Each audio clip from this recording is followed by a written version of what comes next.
नमस्कार दोस्तों, music and health में आपका हार्दिक स्वागत है। मैं हूं रणवीर शास्त्री आपके साथ यूट्यूब पर, और आप देख रहे हैं स्वास्थ्य संबंधी जानकारी। और स्वास्थ्य संबंधी जानकारी में आज का टॉपिक है बांझपन का कारण पुरुष कैसे। दोस्तों, इस विषय पर हम आपको विस्तार से जानकारी देंगे। इससे पहले हम आपको याद दिला दें कि समय समय पर हम अपने इस चैनल म्यूजिक एंड हेल्थ में आपको स्वास्थ्य संबंधी जानकारी एवं म्यूजिक की संबंध में जानकारी, भजन कीर्तन, सत्संग और भागवत का कार्यक्रम भी आप लोगों को देते रहते हैं। दोस्तों, इस तरह की जानकारी आपको मुफ्त में मिलती रहेगी। इसके लिए आप हमारे चैनल को सब्सक्राइब कर लीजिए, और अगर वीडियो आपको हमारा ये पसंद आए तो लाइक और शेयर करना ना भूलें। तो सबसे पहले आप सब्सक्राइब कर लीजिए और हम बढ़ते हैं आगे। दोस्तों, पिछले वीडियो में हमने आपको स्त्री के अंदर, महिला के अंदर यानी कि लेडीज़ के अंदर होने वाली प्राकृतिक क्रियाओं के बारे में विस्तार से जानकारी दी थी, और उस क्रिया के संबंध में हमने आपको बताया था कि किस तरह से मासिक धर्म होने के बाद से लेकर 20 दिन तक कभी भी वह 72 क्रिया हो सकती है। और 72 क्रिया के विस्तार के लिए आप हमारा वीडियो बांझपन हमारे 72 नंबर पर ही देख सकते हैं। देखिए, अभी संयोग है कि 72 क्रिया के बारे में और 72 नंबर पर ही हमारा वीडियो उपलब्ध है। उस वीडियो में हमने आपको यह भी बताया था कि किस प्रकार से शुक्राणु, पुरुष के शुक्राणु और स्त्री के अंडाणुओं का मिलन होता है और किस तरह से निषेचन क्रिया होती है। दोस्तों, आप चलते हैं आज के इस टॉपिक पर, आज के इस शीर्षक पर कि बांझपन का कारण पुरुष कैसे हैं। पुरुषों में बचपन की गलतियों से 13-14 वर्ष की उम्र में स्वपन दोष या किसी अन्य क्रिया से ब्रह्मचर्य टूट जाता है और पैदा होती हैं शरीर और जिंदगी को बर्बाद करने की क्रियाएं। दोस्तों, लगातार वीर्य के पतन होने से शरीर में कमजोरी तथा शुक्राणुओं की कमी, वीर्य का पतला होना, शीघ्र पतन, शुक्राणुओं का, जिनको शुक्राणु बोलते हैं, जिसे मैं आपको दिखा रहा हूँ, तो शुक्राणुओं का परिपक्व न होना, लिंग की नसों में कमजोरी होना तथा वीर्य के स्खलन में जो वीर्य प्रेशर से निकलना चाहिए उस प्रेशर में कमी आ जाना, ये सब बचपन की कम उम्र की गलतियों से होता है। वीर्य के निकलने में प्रेशर न होने के कारण शुक्राणु गर्भाशय के अंदर प्रवेश नहीं हो पाते हैं। जब ये शुक्राणु गर्भाशय के अंदर प्रवेश नहीं हो पाते और इस स्थान पर जो इधर से आए हुए अंडाणु से मिलन नहीं होता है तो गर्भ नहीं ठहरता है, अर्थात स्त्री प्रेग्नेंट नहीं होती है।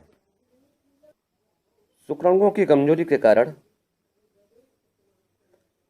अगर गर्भ ठहर भी जाता है तो भी गर्भपात होने की संभावना तथा संतान के पैदा होने पर वह संतान कमजोर होने की स्थिति ज़्यादा होती है। शुक्राणुओं की सशक्ति के लिए, शुक्राणुओं के मजबूत होने के लिए और वीर्य को पतले से गाढ़ा होने के लिए, अर्थात संतान उत्पत्ति के लायक बनाने के लिए हमें क्या करना है, इसे आप थोड़ा सा ध्यानपूर्वक सुन लें। इसके लिए आपको एक काम करना है। दवा आप खाएं और खा रहे हैं, खाने के बाद भी, दवा का यूज़ करने के बाद में, दवा का प्रयोग करने के बाद भी आपको लाभ नहीं हो पा रहा है, तो फिर एक उपाय कर लीजिएगा जो हम आपको बता रहे हैं। और उस काम के संबंध में मैं आपको जानकारी दूं, इससे पहले आपको अवगत करा दूं कि जो बचपन की गलती वाली बात मैंने पहले आपको बताई थी, वह बात आज भी लागू हो रही है। तब तो जो कुछ हुआ वो हुआ, लेकिन उस गलती को आज मत करिएगा। शादी के बाद दाम्पत्य एक दूसरे के संपर्क में रहते हैं, पास पास रहते हैं, और प्रकृति का नियम भी है कि पास पास रहने के लिए ही यह वैवाहिक जीवन को शुरुआत की जाती है, और इस काम के लिए ही हमारे समाज ने ये व्यवस्थाएं की हैं दोस्तों। लेकिन यहाँ पर थोड़े से सुधार की आवश्यकता है।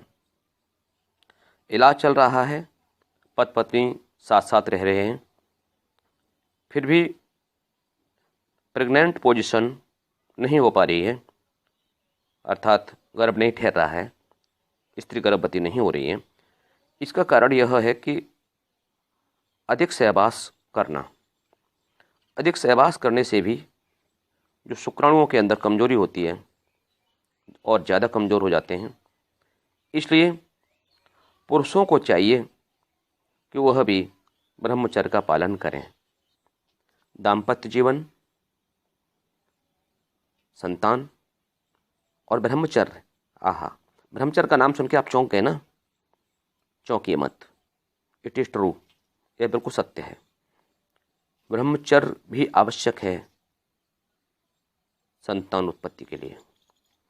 इसका अर्थ ये नहीं है कि आप दाम्पत्य जीवन में एक दूसरे के पास ना जाइएगा।